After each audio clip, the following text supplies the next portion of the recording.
Education in the 21st Century. In the following conversation, you are going to hear some new words. Read and listen to them. Make sure you know what they mean. Disabilities. Skills. Ready? Now, read the questions on the following page. Read them carefully before listening to the conversation.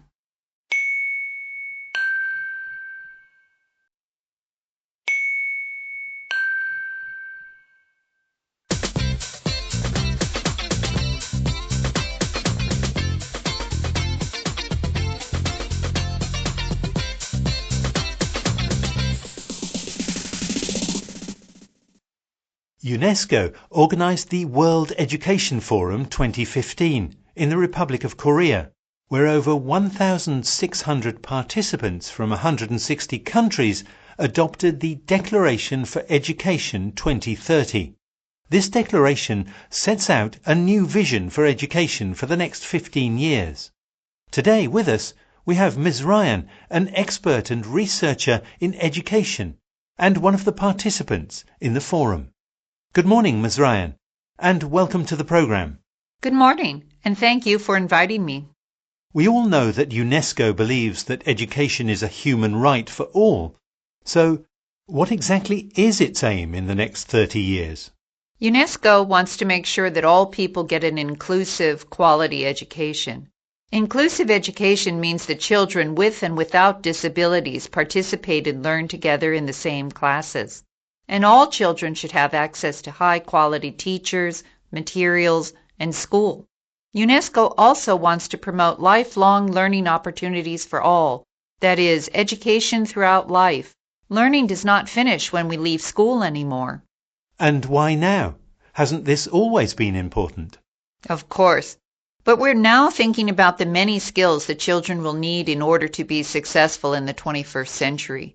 The ability to collaborate and work in teams, critical thinking skills, oral presentation skills, written communication skills, ability to use technology, willingness to examine civic and global issues, ability to conduct research to learn about issues and concepts.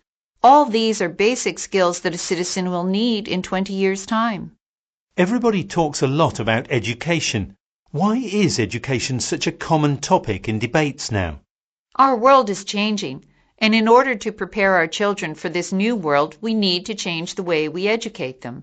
We must create a curriculum that will help students to connect with the world and understand the issues facing our world. Obviously, teaching in the 21st century is different. Never before could learning occur in the way it does now. Everywhere, all the time, on any possible topic, supporting any possible learning style or preference. So what do you think classes will be like in 2030? Schools in the 21st century will become a place for teachers and students to connect with those around them and their community. Teachers in this new environment will talk less while providing students with tools so that they can turn information into knowledge. I see.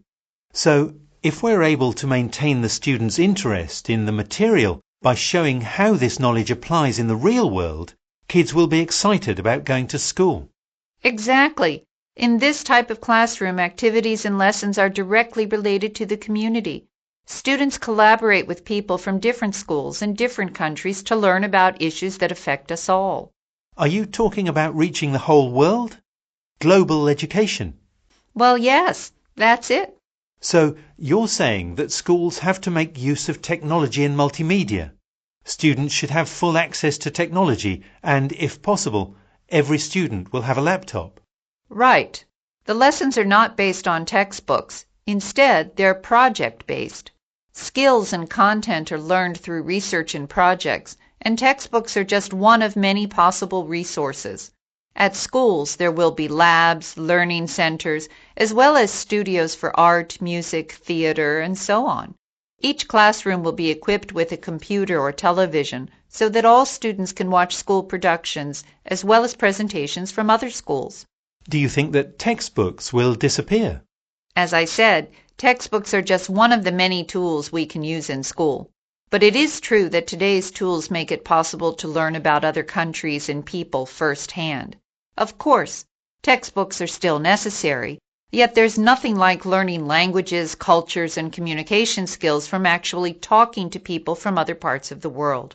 Sure. They are digital natives after all, aren't they? Yes, that's true. However, today's students have the latest, greatest tools, yet they're only used for calling or texting with family and friends. Even though students are now viewed as digital natives, many do not really produce digital content. While they own expensive devices that can produce blogs, infographics, books, how-to videos, and tutorials, just to name a few, in many classes they're asked to turn those devices off and work with printed handouts and worksheets. Sadly, these papers are simply thrown away once graded. In fact, if given the chance, students can produce beautiful and creative blogs, movies, or digital stories that they can feel proud of and share with others. So, what's your opinion about mobile phone use in class? When students are encouraged to view their devices as valuable tools that support knowledge, they can start using them as such.